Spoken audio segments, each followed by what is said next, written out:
షష్టగ్రహ కూటమి మార్చి 29, 2025న గ్రహ కూటమి ఏర్పడనుంది.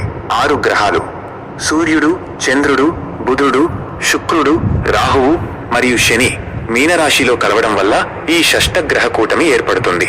అయితే తేదీ మార్చి 29, 2025 రాత్రి 9:46 సమయంలో శని మీనరాశిలోకి ప్రవేశిస్తున్నాడు.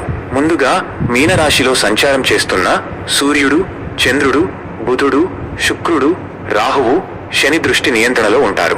అంతేకాక 3వ దృష్టితో వృషభంలో ఉన్న గురువు, 7వ దృష్టితో కన్యలో ఉన్న కేతువు కూడా శని నియంత్రణలో ఉంటారు.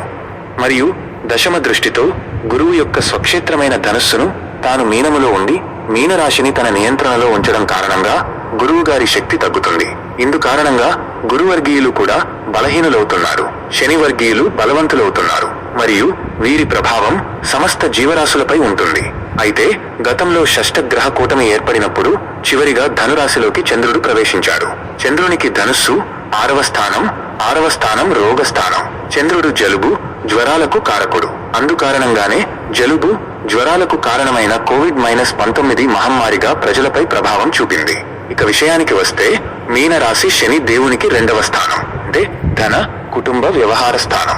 ఈ స్థానంలో శని ప్రవేశించిన కారణంగా ఆర్థిక వ్యవస్థలో చట్టబద్ధమైన నియమాలు, ప్రజల జీవన విధానంపై నియంత్రణ చోటు చేసుకునే అవకాశం ఉన్నది. ఈ కూటమి కారణంగా మానవ జీవితంపై అనారోగ్య ప్రభావం అయితే ఉండకపోవచ్చు. కానీ రాశి చక్రంలో మీనరాశి 12వ స్థానం ఈ రాశి వ్యయ అంతిమ భావాలను సూచిస్తుంది. దీని కారణంగా ప్రపంచంలో విధ్వంసాలు, మారణ హోమాలు, భూకంపములు సంభవించవచ్చు. మరియు మీనరాశి జలరాశి అయిన కారణంగా సముద్ర గర్భంలో సునామీలు వచ్చే సూచన ఉంటుంది. జీవులపై కూడా ఈ ప్రభావం ఉంటుంది. ఏది ఏమైనప్పటికీ ఈ గ్రహ కూటమి కారణంగా శని ప్రభావము వలన జీవులలో క్రమశిక్షణ అనుకూల పరిస్థితులు ఏర్పడే అవకాశం కూడా ఉన్నది.